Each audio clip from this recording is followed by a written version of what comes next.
The head of the party. Hello and welcome to Stateline. I'm Kathy Bowlen. But first tonight to the Transport Accident Commission and its court battle with a severely injured client. Justin Bordon is 30 years old and totally incapacitated. He's looked after at home by his family and carers funded by the TAC. A qualified nurse coordinates that care, liaising with unqualified staff, doctors and family to ensure his needs are met. The TAC wants to change that, but negotiations are at a stalemate and they're off to court. Advocates say it's an insensitive and frustrating example of the lack of understanding the TAC has for its long-term clients. Growing up, Justin Bordon was a cheeky young man with a broad grin and an identical twin, Adrian. They loved skateboarding, rollerblading and motorbikes, but it was none of these which caused his tragedy. At 19, Justin was a passenger in a car which was wrapped around a tree and he was severely brain injured. From the start of the accident, I felt it. I knew exactly what happened. I don't know how to explain it. It hit me. I knew it. I had to come home to know that I had to face reality and to find out that my twin brother was never going to be around again. He's not going to be like he was.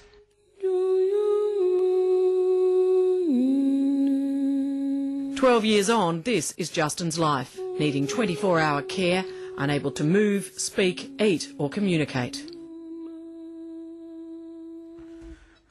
Alright, Jess, we're going to take your temperature.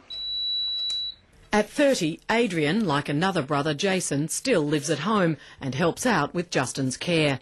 Adrian, a storeman at a local bedding firm, takes one of the overnight shifts every weekend. On a Friday or a Saturday evening, we'll rotate. I would pretty much start at 10 o'clock of the evening, so we finish at 5 in the afternoon on a Friday, come home, go for a shower, have a rest, then pretty much get up and start at 10 o'clock till 7 in the morning. I love you.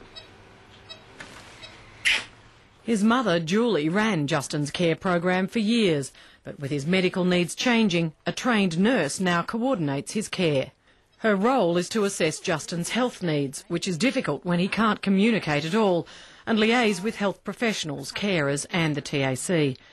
As his brother's medical condition changes, Adrian says ready access to the clinical coordinator is vital to take some of the burden off his mother. She's put in a lot of time and a lot of effort to make sure that Justin is where he is at this present stage, and it is taking a toll on her. She's finding it very hard. I just find it hard in the sense being when I see her cry. Well, I need clinical coordinators to support me in everything that's involved with Justin, with medical appointments, sussing out sometimes if there's a problem and I can't pinpoint where it is, or give me an idea what it could be. Take that pressure off me. Personal injury lawyer Tim O'Connor, who's representing the family at VCAT, says it's not an isolated case. We have individuals doing ridiculous amounts of hours in terms of the care provision because they just can't get enough carers. Family members are being asked to take on enormous burdens in terms of care. Justin's mother has, for some years, managed the whole program herself. She's had to do enormous hours of care herself. Other family members have been constantly involved in the program, and in many instances they're not being paid. So at the absolute extreme, some of them have given up jobs and just to fill in the gaps in the program. Fata Zevalj is 18. She's what is described as a C1 quadriplegic. She can move her head, which she uses to steer her wheelchair. She can't breathe on her own and relies on carers to dress her, feed her and, as she's done today for our cameras, put makeup on. Fata was just 3 years old when she was hit by a car as she crossed the road outside her home. A car came around the corner and struck me, and my head was on this curve with my body sprawled on the road. For the past 15 years, Fata's family has had to consult the TAC on all decisions regarding her care, including whether they could have a holiday and who would look after Fata if they weren't there. It's an uneasy relationship, and it's not surprising that after such a long time there are tensions on both sides. For the TAC, the tensions revolve around demands for services. For the families, it's about the process and delays. One example is Fata's wheelchair, which she's had since she was 10, and it's falling apart. A replacement chair arrived 3 years ago but needs modifying before it can be used. Annette Hine Thomas has been Fata's coordinator for 6 years. That proposal was put forward. The response to that was, well, we'll send it to the medical panel for review. Why? The chair's there, it needs a bit more work, then Fata can use it. Why do we need to go to a medical panel to look to see whether what's requested is reasonable? There is a chair worth a lot of money sitting there that can't be used. The chair that Fata's in is held together with a lot of prayer, a lot of sticky tape, a lot of extra welding. But you know, why does it take so many years to get a piece of equipment? It's believed the TAC now has hundreds of people with high-level brain or spinal injuries to care for. A further complication for their families is the system the TAC uses to provide their care. It's now being outsourced to care agencies, and it's hard to keep carers.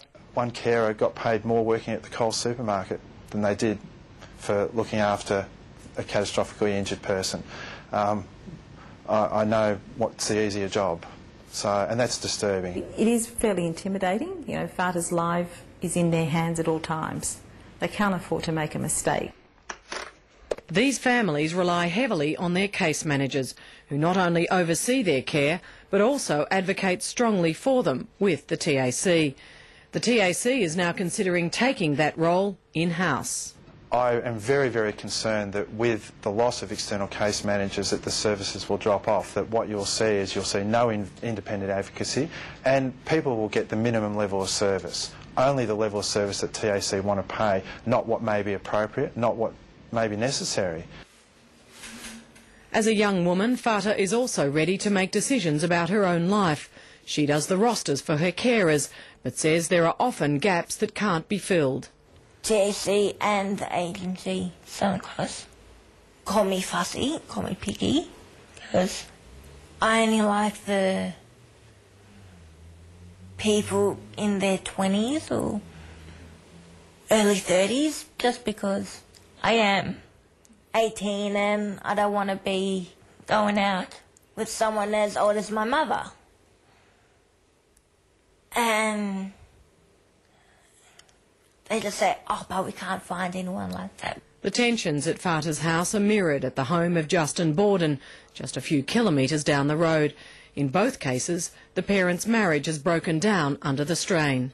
If I could go back and give it all back and have my son the way he was, I'd do it tomorrow.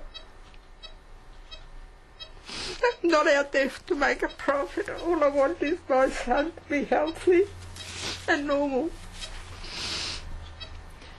Is there any hope that Justin can ever recover? Oh, I used to think so in the beginning, but as time goes by, you learn there's nothing. Actually, slowly, I think he will deteriorate. But I give it all I've got to keep him well. The TAC would not be interviewed for this story, instead sending a statement saying it's funding the coordinator position pending the outcome of the hearing. Well, after 5 days of goading from the government, the